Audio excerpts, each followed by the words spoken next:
ಜೆಎಂಒಎಲ್ ಅಪ್ಲಿಕೇಶನ್ನಲ್ಲಿ modified display and view ಎಂಬ ಈ ಟ್ಯುಟೋರಿಯಲ್ಗೆ ನಿಮಗೆ ಸ್ವಾಗತ.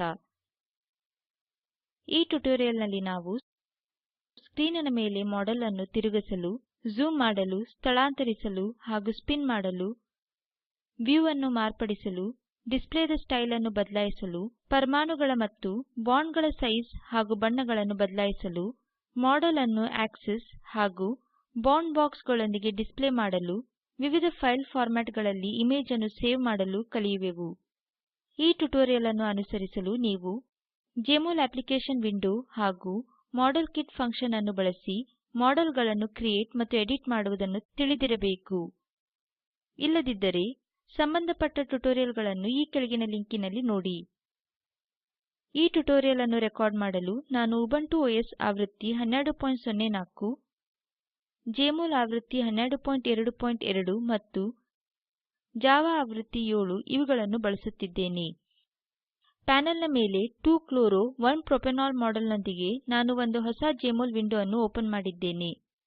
ರಚನೆಯ ಒಳ್ಳೆಯ ನೋಟವನ್ನು ಪಡೆಯಲು ನಾವು ಮಾಡೆಲ್ ಅನ್ನು ತಿರುಗಿಸಬಹುದು ಮತ್ತು ಝೂಮ್ ಮಾಡಬಹುದು.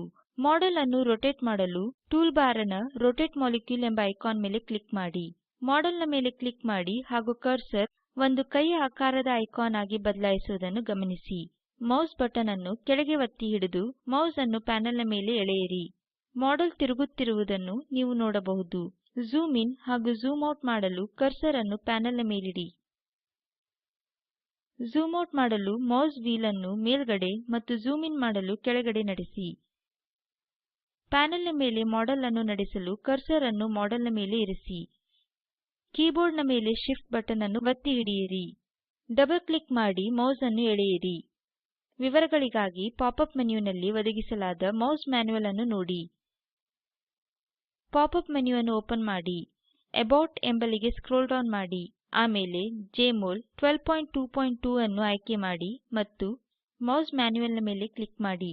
ನೀವು ಇಂಟರ್ನೆಟ್ನ ಸಂಪರ್ಕವನ್ನು ಹೊಂದಿದ್ದರೆ ಮೌಸ್ ಮ್ಯಾನ್ಯುಯಲ್ನೊಂದಿಗೆ ಒಂದು ವೆಬ್ ಪೇಜ್ ಸ್ಕ್ರೀನಿನ ಮೇಲೆ ಕಾಣಿಸಿಕೊಳ್ಳುತ್ತದೆ. ಪಾಪ್-ಅಪ್ ಮೆನ್ಯುವಿನಿಂದ ಹೊರಬರಲು ಪ್ಯಾನೆಲ್ನ ಮೇಲೆ ಕ್ಲಿಕ್ ಮಾಡಿ.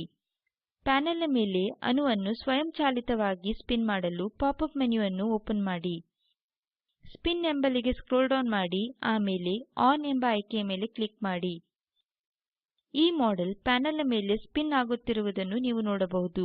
ಸ್ಪಿನ್ ಆಗುವುದನ್ನು ನಿಲ್ಲಿಸಲು ಮತ್ತೊಮ್ಮೆ ಪಾಪ್-ಅಪ್ ಮೆನು ಅನ್ನು ಓಪನ್ ಮಾಡಿ. ಸ್ಪಿನ್ ಎಂಬಲ್ಲಿಗೆ ಸ್ಕ್ರೋಲ್ ಡೌನ್ ಮಾಡಿ ಮತ್ತು ಆಫ್ ನ ಮೇಲೆ ಕ್ಲಿಕ್ ಮಾಡಿ. ಒಂದು ಅಸೈನ್ಮೆಂಟ್: 2-chloro-3-iodopentane ನ ಒಂದು ಮಾಡೆಲ್ ಅನ್ನು ಕ್ರಿಯೇಟ್ ಮಾಡಿ. ಪಾಪ್-ಅಪ್ ಮೆನ್ಯುವಿನಲ್ಲಿ ಸ್ಪಿನ್ ಎಂಬ ಆಯ್ಕೆಯ ಬಗ್ಗೆ ಕಲಿತುಕೊಳ್ಳಿ. ಸ್ಪಿನ್ ನ ದಿಕ್ಕನ್ನು Z ಆಕ್ಸಿಸ್ಸಿಗೆ ಮತ್ತು ರೇಟ್ ಆಫ್ ಸ್ಪಿನ್ ಅನ್ನು 40ಕ್ಕೆ ಬದಲಾಯಿಸಿ. ಸೂಚನೆ: ಪಾಪ್-ಅಪ್ ಮೆನ್ಯುನಲ್ಲಿಯ ಸೆಟ್ Z ರೇಟ್ ಎಂಬ ಆಯ್ಕೆಯನ್ನು ಬಳಸಿ. ಪೂರ್ತಿಗೊಂಡ ನಿಮ್ಮ ಅಸೈನ್ಮೆಂಟ್ ಕೆಳಗಿನಂತೆ ಕಾಣಬೇಕು. ಈಗ ನಾವು ವ್ಯೂ ಮೆನ್ಯುದ ಬಗ್ಗೆ ಕಲಿಯೋಣ. ಮೆನು ಬಾರ್ನ ಮೇಲೆ ವ್ಯೂ ಎಂಬ ಮೆನು ಮಾಡೆಲ್ ಅನ್ನು ವಿವಿಧ ಕೋನಗಳಿಂದ ವೀಕ್ಷಿಸಲು ಆಯ್ಕೆಗಳನ್ನು ಹೊಂದಿದೆ.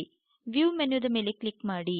ಮೆನು ಅನ್ನು ಸ್ಕ್ರೋಲ್ ಡೌನ್ ಮಾಡಿ ಮತ್ತು ಒದಗಿಸಲಾದ ವಿವಿಧ ಆಯ್ಕೆಗಳಿಂದ ಆರಿಸಿಕೊಳ್ಳಿ. ಉದಾಹರಣೆಗೆ ನಾನು ಟಾಪ್ ಎಂಬ ವ್ಯೂ ಅನ್ನು ಆರಿಸಿಕೊಳ್ಳುವೆನು. ಟಾಪ್ ಎಂಬ ಆಯ್ಕೆಯ ಮೇಲೆ ಕ್ಲಿಕ್ ಮಾಡಿ. ಅಣುವು ಮೇಲಿನಿಂದ ಹೇಗೆ ಕಾಣುತ್ತದೆ ಎಂಬುದನ್ನು ಸ್ಕ್ರೀನಿನ ಮೇಲಿನ ಇಮೇಜ್ ತೋರಿಸುತ್ತದೆ. ನಾವು ಈ ವ್ಯೂ ಅನ್ನು ಒಂದು ಇಮೇಜ್ ನಂತೆ ವಿವಿಧ ಫೈಲ್ ಫಾರ್ಮ್ಯಾಟ್ಗಳಲ್ಲಿ ಸೇವ್ ಮಾಡಬಹುದು. Save current view as an image ಎಂಬ ಐಕಾನ್ನ ಮೇಲೆ ಕ್ಲಿಕ್ ಮಾಡಿ.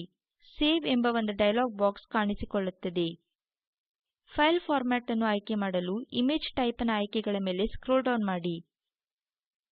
ನಾನು ಜೆಪಿಇಜಿ ಫಾರ್ಮ್ಯಾಟ್ ಅನ್ನು ಆಯ್ಕೆ ಮಾಡುವೆನು. ನಿಮಗೆ ಫೈಲ್ ಅನ್ನು ಸೇವ್ ಮಾಡಬೇಕಾಗಿರುವ ಫೋಲ್ಡರ್ ಅನ್ನು ಓಪನ್ ಮಾಡಿ. ನನಗೆ ಇದು ಡೆಸ್ಕ್ಟಾಪ್ ನ ಮೇಲೆ ಬೇಕಾಗಿದೆ. ಡೆಸ್ಕ್ಟಾಪ್ ಅನ್ನು ಆಯ್ಕೆ ಮಾಡಿ ಮತ್ತು ಓಪನ್ ಬಟನ್ ನ ಮೇಲೆ ಕ್ಲಿಕ್ ಮಾಡಿ. ಫೈಲ್ ನೇಮ್ ಎಂಬ ಟೆಕ್ಸ್ಟ್ ಬಾಕ್ಸ್ ನಲ್ಲಿ ಹೀಗೆ ಟೈಪ್ ಮಾಡಿ: 2-chloro-1-propanol. ಫೈಲ್ಸ್ ಆಫ್ ಟೈಪ್ ಎಂಬಲ್ಲಿಗೆ ಹೋಗಿ ಮತ್ತು ಜೆಪಿಜಿ ಅನ್ನು ಆಯ್ಕೆ ಮಾಡಿ. ಸೇವ್ ಬಟನ್ ನ ಮೇಲೆ ಕ್ಲಿಕ್ ಮಾಡಿ. ಈಗ ಇಮೇಜ್ ಅನ್ನು ಡೆಸ್ಕ್ಟಾಪ್ ನ ಮೇಲೆ ಜೆಪಿಇಜಿ ಫಾರ್ಮ್ಯಾಟ್ ನಲ್ಲಿ ಸೇವ್ ಮಾಡಲಾಗುವುದು. ಮಾಲಿಕ್ಯುಲರ್ ಮಾಡೆಲ್ ನ ಡಿಸ್ಪ್ಲೇದ ಸ್ಟೈಲ್ ಅನ್ನು ವಿವಿಧ ರೀತಿಗಳಲ್ಲಿ ಬದಲಾಯಿಸಬಹುದು. ಅವಶ್ಯವಿದ್ದಲ್ಲಿ ಪರಮಾಣುಗಳ ಗಾತ್ರ ಹಾಗೂ ಬಣ್ಣ ಮತ್ತು ಈ ಅಣುವಿನಲ್ಲಿಯ ಬಾಂಡ್ಗಳನ್ನು ಬದಲಾಯಿಸಬಹುದು. ಅಣುವಿನಲ್ಲಿಯ ಅಥವಾ ಆಯ್ಕೆಯಾದ ಒಂದು ಸೆಟ್ನಲ್ಲಿಯ ಎಲ್ಲ ಪರಮಾಣುಗಳನ್ನು ಮಾರ್ಪಡಿಸಲು ನಮ್ಮ ಹತ್ತಿರ ಒಂದು ಆಯ್ಕೆ ಇದೆ. ಪ್ಯಾನೆಲ್ನ ಮೇಲಿನ ಮಾಡೆಲ್ನ default display ball and stick ಎಂಬ ಮಾದರಿಯಲ್ಲಿದೆ. ಡಿಸ್ಪ್ಲೇಯನ್ನು ಸಿಪಿಕೆ ಸ್ಪೇಸ್ ಫಿಲ್ಗೆ ಬದಲಾಯಿಸಲು ಪಾಪ್-ಅಪ್ ಮೆನುವನ್ನು ಓಪನ್ ಮಾಡಿ. ಪೂರ್ತಿ ಅಣುವನ್ನು ಬದಲಾಯಿಸಲು ಸೆಲೆಕ್ಟ್ಗೆ ಹೋಗಿ ಮತ್ತು ಆಲ್ ನ ಮೇಲೆ ಕ್ಲಿಕ್ ಮಾಡಿ. ಮತ್ತೊಮ್ಮೆ ಪಾಪ್-ಅಪ್ ಮೆನುವನ್ನು ಓಪನ್ ಮಾಡಿ. ಸ್ಟೈಲ್ಗೆ ಸ್ಕ್ರೋಲ್ ಡೌನ್ ಮಾಡಿ, ಸಬ್ ಮೆನ್ಯುನಿಂದ ಸ್ಕೀಮ್ ಅನ್ನು ಆಯ್ಕೆ ಮಾಡಿ ಮತ್ತು ಸಿಪಿಕೆ ಸ್ಪೇಸ್ ಫಿಲ್ ಎಂಬ ಆಯ್ಕೆಯ ಮೇಲೆ ಕ್ಲಿಕ್ ಮಾಡಿ. ಸ್ಕ್ರೀನಿನ ಮೇಲಿನ ಮಾಡೆಲ್ ಸಿಪಿಕೆ ಸ್ಪೇಸ್ ಫಿಲ್ ಮಾಡೆಲ್ಗೆ ಪರಿವರ್ತಿಸಲ್ಪಟ್ಟಿದೆ. ಈಗ ನಾವು ಅದನ್ನು ಮರಳಿ ಬಾಲ್ ಅಂಡ್ ಸ್ಟಿಕ್ ಮಾಡೆಲ್ಗೆ ಪರಿವರ್ತಿಸೋಣ. ಹಿಂದಿನ ಹಂತಗಳನ್ನೇ ನಾವು ಅನುಸರಿಸೋಣ. ಪಾಪ್-ಅಪ್ ಮೆನುವನ್ನು ಓಪನ್ ಮಾಡಿ, ಸ್ಟೈಲ್ಗೆ ಸ್ಕ್ರೋಲ್ ಡೌನ್ ಮಾಡಿ, ಸ್ಕೀಮ್ ಅನ್ನು ಆಯ್ಕೆ ಮಾಡಿ, ಬಾಲ್ ಅಂಡ್ ಸ್ಟಿಕ್ ಎಂಬ ಆಯ್ಕೆಯ ಮೇಲೆ ಕ್ಲಿಕ್ ಮಾಡಿ. ಮಾಡೆಲ್ ಈಗ ಬಾಲ್ ಅಂಡ್ ಸ್ಟಿಕ್ ಸ್ಟೈಲ್ನ ಡಿಸ್ಪ್ಲೇಗೆ ಪರಿವರ್ತಿಸಲ್ಪಟ್ಟಿದೆ. ಪಾಪ್-ಅಪ್ ಮೆನು ಹಾಗೂ ಮೆನು ಬಾರ್ ಮೇಲಿನ ಡಿಸ್ಪ್ಲೇ ಮೆನುಗಳನ್ನು ಬಳಸಿ ಬಾಂಡ್ಗಳ ಸೈಜ್ ಅನ್ನು ಬದಲಾಯಿಸಬಹುದು. ಡಿಸ್ಪ್ಲೇ ಎಂಬ ಮೆನುವಿನ ಮೇಲೆ ಕ್ಲಿಕ್ ಮಾಡಿ ಮತ್ತು ಬಾಂಡ್ ಅನ್ನು ಆಯ್ಕೆ ಮಾಡಿ. ಸಬ್ ಮೆನು ಆಂಗ್ಸ್ಟ್ರಾಮ್ಸ್ ಯೂನಿಟ್ಗಳಲ್ಲಿ ಬಾಂಡ್ಗಳ ವಿವಿಧ ವ್ಯಾಸಗಳ ಆಯ್ಕೆಗಳನ್ನು ಹೊಂದಿದೆ. ಉದಾಹರಣೆಗೆ ನಾನು 0.1 ಆಂಗ್ಸ್ಟ್ರಾಮ್ ಅನ್ನು ಆಯ್ಕೆ ಮಾಡಿ ಅದರ ಮೇಲೆ ಕ್ಲಿಕ್ ಮಾಡುವೆನು. ಬಾಂಡ್ಗಳ ದಪ್ಪದಲ್ಲಿಯ ಬದಲಾವಣೆಯನ್ನು ಗಮನಿಸಿ. ನಾವು ಪರಮಾಣುಗಳ ಮತ್ತು ಬಾಂಡ್ಗಳ ಬಣ್ಣವನ್ನು ಸಹ ಬದಲಾಯಿಸಬಹುದು. ನನಗೆ ಮಾಡೆಲ್ನಲ್ಲಿಯ ಎಲ್ಲ ಕಾರ್ಬನ್ ಪರಮಾಣುಗಳ ಬಣ್ಣವನ್ನು ಹಳದಿ ಬಣ್ಣಕ್ಕೆ ಬದಲಾಯಿಸಬೇಕಾಗಿದೆ. ಇದನ್ನು ಮಾಡಲು ಪಾಪ್-ಅಪ್ ಮೆನುವನ್ನು ಓಪನ್ ಮಾಡಿ ಮತ್ತು ಸೆಲೆಕ್ಟ್ ಎಂಬಲ್ಲಿಗೆ ಹೋಗಿ. ಎಲಿಮೆಂಟ್ ಎಂಬಲ್ಲಿಗೆ ಸ್ಕ್ರೋಲ್ ಡೌನ್ ಮಾಡಿ ಮತ್ತು ಕಾರ್ಬನ್ ನ ಮೇಲೆ ಕ್ಲಿಕ್ ಮಾಡಿ. ಪಾಪ್-ಅಪ್ ಮೆನುವನ್ನು ಮತ್ತೊಮ್ಮೆ ಓಪನ್ ಮಾಡಿ ಮತ್ತು ಕಲರ್ ಅನ್ನು ಆಯ್ಕೆ ಮಾಡಿ. ಆಮೇಲೆ ಆಟಮ್ಸ್ ಅನ್ನು ಆಯ್ಕೆ ಮಾಡಿ ಮತ್ತು ಯೆಲ್ಲೋ ಎಂಬ ಆಯ್ಕೆಯ ಮೇಲೆ ಕ್ಲಿಕ್ ಮಾಡಿ. ಮಾಡೆಲ್ನಲ್ಲಿಯ ಎಲ್ಲ ಕಾರ್ಬನ್ಗಳು ಈಗ ಹಳದಿ ಬಣ್ಣದಲ್ಲಿ ಕಾಣುತ್ತಿವೆ. ಬಾಂಡ್ಗಳ ಬಣ್ಣಗಳನ್ನು ಹೇಗೆ ಬದಲಾಯಿಸುವುದು ಎಂದು ನಾವು ನೋಡೋಣ. ಪಾಪ್-ಅಪ್ ಮೆನುವನ್ನು ಓಪನ್ ಮಾಡಿ ಮತ್ತು ಆಲ್ ಅನ್ನು ಆಯ್ಕೆ ಮಾಡಿ. ಪಾಪ್-ಅಪ್ ಮೆನುವನ್ನು ಮತ್ತೊಮ್ಮೆ ಓಪನ್ ಮಾಡಿ. ಕಲರ್ಗೆ ಸ್ಕ್ರೋಲ್ ಡೌನ್ ಮಾಡಿ, ಸಬ್ ಮೆನುವಿನಿಂದ ಬಾಂಡ್ಸ್ ಅನ್ನು ಆಯ್ಕೆ ಮಾಡಿ. ಸ್ಕ್ರೋಲ್ ಡೌನ್ ಮಾಡಿ ಹಾಗೂ ಬ್ಲೂ ಎಂಬ ಆಯ್ಕೆಯ ಮೇಲೆ ಕ್ಲಿಕ್ ಮಾಡಿ.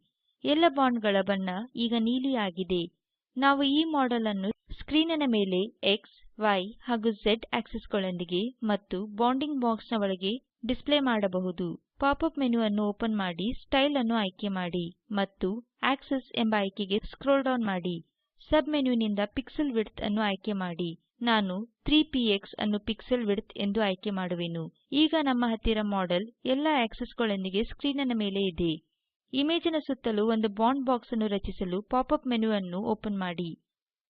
ಸ್ಟೈಲ್ಗೆ ಸ್ಕ್ರೋಲ್ ಡೌನ್ ಮಾಡಿ ಹಾಗೂ ಆಯ್ಕೆಗಳಿಂದ ಬಾಂಡ್ ಬಾಕ್ಸ್ ಅನ್ನು ಆಯ್ಕೆ ಮಾಡಿ.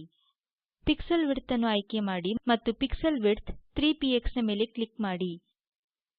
ಸ್ಕ್ರೀನಿನ ಮೇಲೆ ಬಾಂಡ್ ಬಾಕ್ಸ್ ನಲ್ಲಿ ನಮ್ಮ ಹತ್ತಿರ ಆಕ್ಸಿಸ್ಗಳೊಂದಿಗೆ 2-chloro 1-propanol ನ ಮಾಡೆಲ್ ಇದೆ. ಬಾಂಡ್ ಬಾಕ್ಸ್ ಅನ್ನು ಸ್ಪಷ್ಟವಾಗಿ ನೋಡಲು ನಾವು ಝೂಮ್ ಇನ್ ಅಥವಾ ಝೂಮ್ ಔಟ್ ಮಾಡಬೇಕಾಗಬಹುದು. ಇಮೇಜ್ ಅನ್ನು ಸೇವ್ ಮಾಡಿ ಪ್ರೋಗ್ರಾಂನಿಂದ ಹೊರಗೆ ಬನ್ನಿ. ಸಂಕ್ಷಿಪ್ತವಾಗಿ ಈ ಟ್ಯುಟೋರಿಯಲ್ನಲ್ಲಿ ನಾವು ಸ್ಕ್ರೀನಿನ ಮೇಲೆ ಮಾಡೆಲ್ ಅನ್ನು ತಿರುಗಿಸಲು, ಝೂಮ್ ಮಾಡಲು, ಸ್ಥಳಾಂತರಿಸಲು ಹಾಗೂ ಸ್ಪಿನ್ ಮಾಡಲು, ವಿವಿಧ ಕೋನಗಳಿಂದ ಮಾಡೆಲ್ ಅನ್ನು ವೀಕ್ಷಿಸಲು, ಡಿಸ್ಪ್ಲೇದ ಸ್ಟೈಲ್ ಅನ್ನು ಬದಲಾಯಿಸಲು ಮತ್ತು ಪರಮಾಣುಗಳ ಹಾಗೂ ಬಾಂಡ್ಗಳ ಬಣ್ಣವನ್ನು ಬದಲಾಯಿಸಲು ಕಲಿತಿದ್ದೇವೆ. ನಾವು ಆಕ್ಸಿಸ್ ಮತ್ತು ಬಾಂಡ್ ಬಾಕ್ಸ್ಗಳೊಂದಿಗೆ ಇಮೇಜ್ ಅನ್ನು ಡಿಸ್ಪ್ಲೇ ಮಾಡಲು ಹಾಗೂ ವಿವಿಧ ಫೈಲ್ ಫಾರ್ಮ್ಯಾಟ್ಗಳಲ್ಲಿ ಇಮೇಜ್ ಅನ್ನು ಸೇವ್ ಮಾಡಲು ಸಹ ಕಲಿತಿದ್ದೇವೆ. ಅಸೈನ್ಮೆಂಟ್ಗಾಗಿ 3-amino 1-propanol ನ ಮಾಡೆಲ್ ಅನ್ನು ಕ್ರಿಯೇಟ್ ಮಾಡಿ. ಡಿಸ್ಪ್ಲೇ ಅನ್ನು ಸ್ಟಿಕ್ಸ್ ಗೆ ಬದಲಾಯಿಸಿ. ಮಾಡೆಲ್ನಲ್ಲಿಯ ಎಲ್ಲ ಹೈಡ್ರೋಜನ್ಗಳ ಬಣ್ಣವನ್ನು ಗ್ರೀನ್ ಗೆ ಬದಲಾಯಿಸಿ. ಎಲ್ಲ ಬಾಂಡ್ಗಳ ಕಲರ್ ಅನ್ನು ಯೆಲ್ಲೋಗೆ ಬದಲಾಯಿಸಿ. ಪೂರ್ಣಗೊಂಡ ನಿಮ್ಮ ಅಸೈನ್ಮೆಂಟ್ ಈ ಕೆಳಗಿನಂತೆ ಕಾಣಬೇಕು. ಈ ಕೆಳಗಿನ ಲಿಂಕಿನಿಂದ ವಿಡಿಯೋವನ್ನು ನೋಡಿ. ಇದು ಸ್ಪೋಕನ್ ಟ್ಯುಟೋರಿಯಲ್ ಪ್ರಾಜೆಕ್ಟ್ನ ಸಾರಾಂಶವಾಗಿದೆ. ನಿಮ್ಮಲ್ಲಿ ಸರಿಯಾದ ಬ್ಯಾಂಡ್ವಿಡ್ತ್ ಇಲ್ಲದಿದ್ದಲ್ಲಿ ನೀವು ಇದನ್ನು ಡೌನ್ಲೋಡ್ ಮಾಡಿ ನೋಡಬಹುದು. Spoken tutorial project team spoken ಟ್ಯುಟೋರಿಯಲ್ಗಳನ್ನು ಬಳಸಿ ಕಾರ್ಯಶಾಲೆಗಳನ್ನು ನಡೆಸುತ್ತದೆ. ಆನ್ಲೈನ್ ಟೆಸ್ಟ್ನಲ್ಲಿ ಉತ್ತೀರ್ಣರಾದವರಿಗೆ ಸರ್ಟಿಫಿಕೇಟ್ ಅನ್ನು ಕೊಡಲಾಗುತ್ತದೆ. ಹೆಚ್ಚಿನ ಮಾಹಿತಿಗಾಗಿ ದಯವಿಟ್ಟು ಇಲ್ಲಿಗೆ ಬರೆಯಿರಿ. contact@spoken-tutorial.org. Spoken tutorial project talk to a teacher ಪ್ರಾಜೆಕ್ಟ್ನ ಭಾಗವಾಗಿದೆ. ಇದು ಐಸಿಟಿ ಎಂಎಚಆರ್ಡಿ ಮೂಲಕ ರಾಷ್ಟ್ರೀಯ ಸಾಕ್ಷರತಾ ಮಿಷನ್ ಭಾರತ ಸರ್ಕಾರದಿಂದ ಬೆಂಬಲಿಸಲ್ಪಟ್ಟಿದೆ. ಈ ಮಿಷನ್ನಿನ ಬಗ್ಗೆ ಹೆಚ್ಚಿನ ಮಾಹಿತಿಯು ಈ ಕೆಳಗಿನ ಲಿಂಕಿನಲ್ಲಿ ಲಭ್ಯವಿದೆ. ಐಐಟಿ ಬಾಂಬೆಯಿಂದ ಸ್ಕ್ರಿಪ್ಟ್ ಅನುವಾದಕಿ ಸಂಧ್ಯಾ ಪುಣೇಕರ್ ಹಾಗೂ ಪ್ರವಾಚಕಿ ಗ್ಲೋರಿಯಾ.